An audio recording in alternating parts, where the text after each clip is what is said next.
Hi, today we're going to be talking about, Adele and I are going to be talking about Hello. movie recommendations, and we're going to recommend 3 movies each. If you have any recommendations that you'd want us to watch, so you can let us know towards the end. So we'll start with Adele, which is your first. My first favorite movie, my all-time favorite movie has to be It Happened One Night. Clark Gable and Claudette Colbert. She is a spoiled rich girl, and he is a poor but very worthy newspaper reporter, but a maverick newspaper reporter, of course. And it's the original road movie. It is. Oh, it's my favorite. It's my all-time favorite movie. And somehow that movie has withstood the passage of time. I love it. And oh God, they remade it with Amir Khan and Alia. Who's that? Pooja Bhatt. Don't watch. That was Dil Hai Ki Manta Nahi. That was the Hindi Amir Khan and Pooja Bhatt. Okay, I don't know, but just don't watch that movie. I'm so sorry. I don't mean any disrespect to Amir Khan or Pooja Bhatt, because they're like amazing actors and so incredibly talented. Just don't. If you watch the original, which is the black and white 1937, It Happened One Night. Just the most romantic, when men were real men, and women had guts and chutzpah, and it's love at first sight, and yet it's a comedy of errors, and the original road trip movie. And even though it seems so chaste and so conservative now, at the time it was released, it was considered quite scandalous because Claudette Colbert lifts her skirt up above her knee. Oh! So it's like one of my, it is my favorite movie of all time. I've watched it at least 70, 80 times. Wow. So it's my favorite movie, yeah. Alright. So Yours. the first movie I'm going to recommend is a Hindi movie called Swades, in which Shah Rukh Khan has acted. And I love that movie. I haven't watched it very many times. I must have watched it maybe 3 or 4 times. But absolutely wonderful movie. Shah Rukh Khan is a scientist at NASA, and he comes back to India on a sort of a vacation to spend some time with the lady who brought him up, and how his entire perspective of the country changes when he's lived here for a while, and he just decides to come back to India and start working at ground zero to make his village prosperous. And it's very beautiful because I also realized that it made me understand some of my roots, where I'm from. Even though we live in our own country, sometimes we tend to take things for granted because it's just there, and we're always looking to see something that's outside of our country. We want to travel abroad, which is great. But this movie gave me a sense of understanding that where I'm from is a pretty great place. And it's a very touching movie. There are a lot of songs in this movie as well. As are in all Indian films, right? Yeah. And I don't voluntarily listen to a lot of music, but and when I'm listening to songs, most of the times I'm not even paying attention to the lyrics. But this movie had some songs that really stayed with me, and I get very emotional when I watch this film.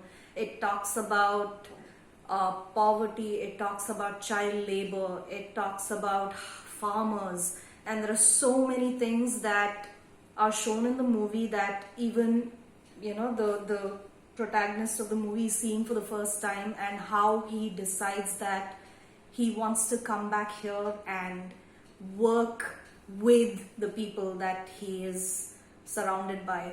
So I would highly recommend it, and it's been a while since I've watched it. But since I'm talking about this, I think I'm going to go back after I'm done with the video and watch it again. Absolutely beautiful movie. So, yeah.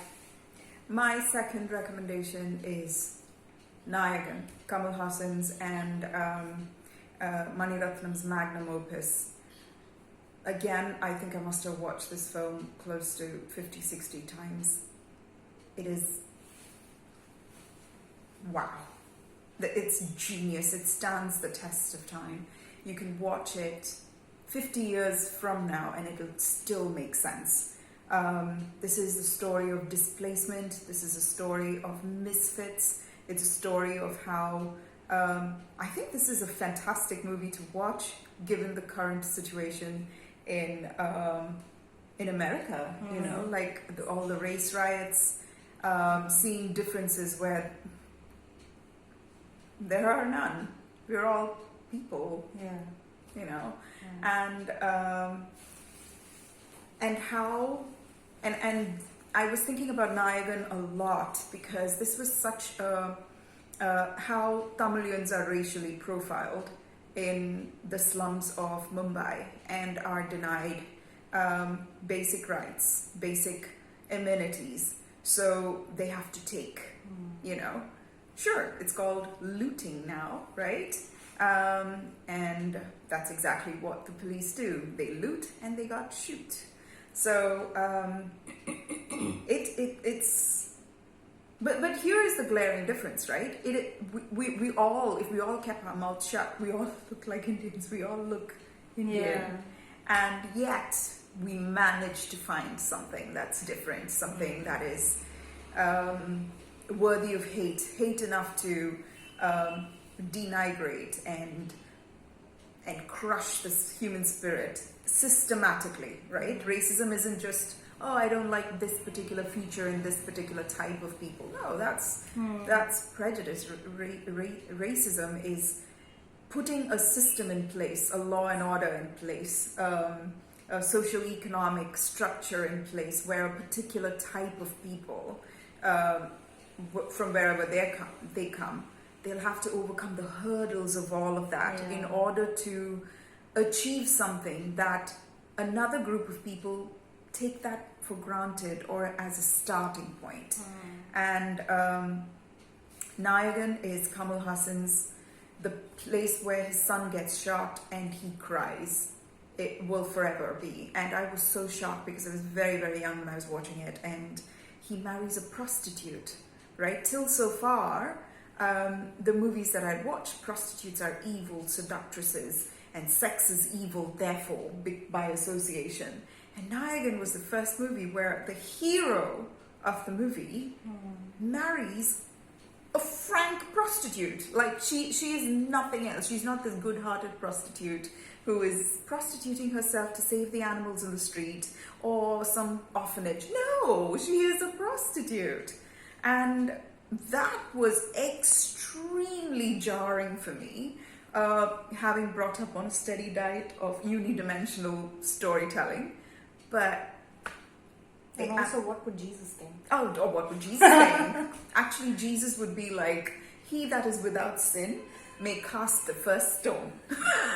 Yeah, you know, that's good. That's real Jesus' heart Nagin had. But the movie is phenomenal, and it'll forever remain as an iconic movie for all time. And Kamal Hassan, I'm so proud that Kamal Hassan belongs to the Tamil movie industry, the best, hands down. I watch so much movies. I'm a bit of a movie aficionado, I'd like to say so myself. I watch a lot of foreign language films. I love watching films. Language has never stopped me from watching a particular type of film as long as it's got subtitles there. Also, you have an Instagram account for it. Yeah. And Kamal Hassan, hands down, the best. Along with him, I would say Marlon Brando would be, like, after them, I don't know anybody who's been able to bring that level of versatility to the screen. Marlon Brando and Kamal Hassan. Wow. It's just absolutely. Omar Sharif. Omar Sharif is actually one of my favorite actors as well. But Nagin by Mani Ratnam, and it's a Tamil movie. It's also dubbed in Hindi, I think. I think so. Yes. So please watch it. Please, please, please watch it. All right. My second recommendation would be The Irishman. Robert De Niro and Al Pacino. It's a Martin Scorsese film. It is long. It's 3.5 hours long, but I was watching it. It took me a little while. I was doing a couple of chores in between because I couldn't sit through it for the entire 3.5 hours. So I finished it in about 4 hours, 15 minutes or something. What surprised me the most about that movie was my willingness to watch something that long. And also, it's a very, very slow movie. The storytelling is just this artist just decided to take a painting and make a painting, but decided that he was going to take a very long time to tell you what that painting says. And that was the biggest reason why I enjoyed that movie, because I'm used to watching films that are fast and they just need to be done, and I usually lose interest in some time. But somehow the storytelling was very gripping. How much of it was true, we don't know, because this was supposed to be like a narrative of what had happened in the past. But it was very beautifully told, very nuanced in terms of dialogue. So much dialogue in that movie, and no apologizing for making a movie that's slow, which I think is really, really an art, because many people think, oh, it's a really long movie, and I think it's got some great reviews. I also remember reading this one review which said that this guy watched this movie 9 times in 3.5 minutes. So, what does that even mean? I have no idea. I mean, I think he was trying to just say that the movie was so slow, but he managed to watch it that many times. And I think that was the appealing factor for me in that movie. It was not just about the story that was being said, because anybody can, you go to the internet, you can just read what history is, right? But it was the fact that the movie was slow, and that is what appealed to me the most. And it also teaches you a great lesson in patience. So I would highly recommend The Irishman. It's on Netflix, so please go and watch it. Ricky Gervais made this joke on during Golden Globes. He said Leonardo DiCaprio went with his girlfriend to The Irishman, and the movie was so long. When the movie got over, his date was too old for him.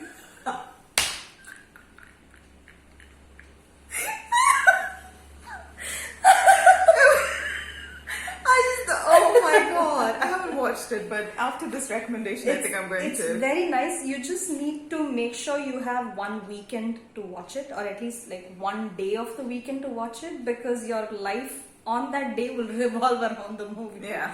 But I personally enjoyed it because I didn't think I was capable of enjoying something slow. It's just something that it was very surprising for me. So it was a personal experience. Of course, what you feel when you watch it, that will be different as well. So yeah. Right. The last movie I'm recommending is a South Korean film called Oasis, and it won an Oscar. I'm sorry, I don't remember which year. It is again a very long film, but it's a story about two complete social rejects, not even misfits. We're all misfits in some way. We compensate by fitting in other ways, right? But these are two radical misfits, and a love that knows no bounds and surpasses all odds. It is just the things that disgust you about human nature turn out to be poetry in disguise. This is a phenomenal film. Oasis, it's a Korean film. I watched this because somebody said, oh, this movie's got this horrifying rape scene, you have to watch it. And I was on my Korean horror movie kick at that time. which is the only reason why I came across the movie, thinking it was a horror movie. And God, no. And you know, we're so used to the plasticized, sterilized, almost inhuman version of love. Like if you watch a love story, a rom-com, the heroine wakes out of bed with lash extensions. Like, are you serious right now? Right? And they all have this romanticized notion of they have no cellulite, the guy is forever, you know, like it's just so, this is real. This is real love. It's flawed, it's terrifying, and it makes sense only to the two people who are in love. It's a brave, incredible film, and the actors are just, I genuinely thought that the person portraying the hero was like, he really had learning disabilities, and I thought the heroine had cerebral palsy. No, they're actually completely able-bodied two human beings who've had such a compassionate portrayal of the protagonists of the film. Oasis. It's a Korean film. It is so worth it, and you will be a better person for having watched that film. So that's my last recommendation. What about you? My last recommendation is Pulp Fiction. Oh! And Tarantino! it's not a very out of the way story. It's about a gangster, right?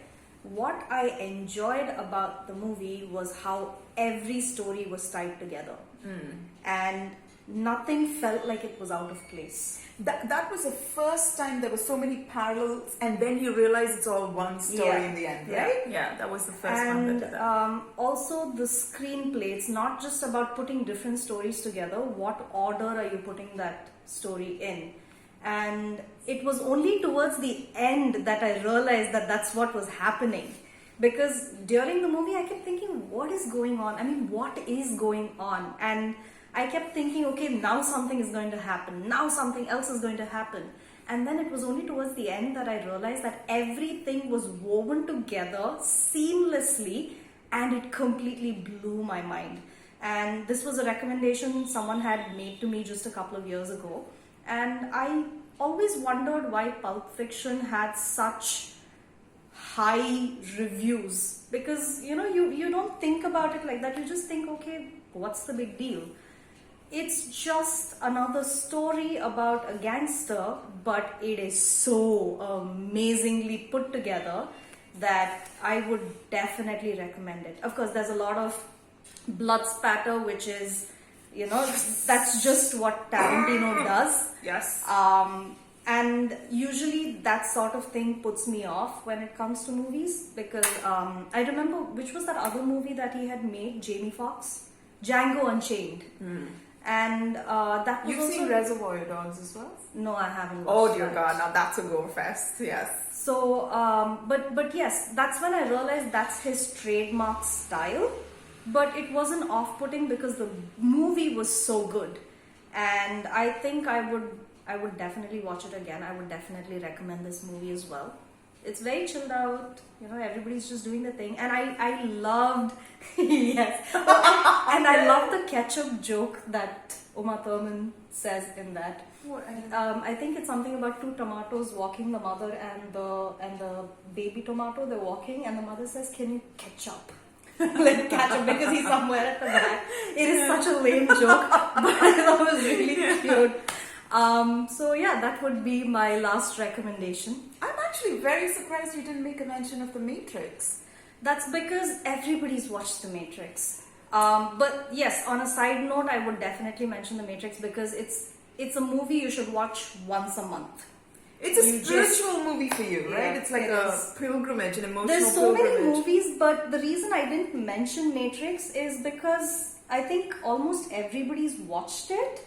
But I suppose they've watched it for the sci-fi version. For me, it's almost like it's like a prophet movie for me.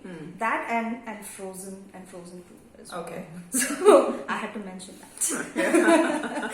So if you guys have any recommendations for us, please let us know, and we'll see you next week. Bye bye. Bye-bye.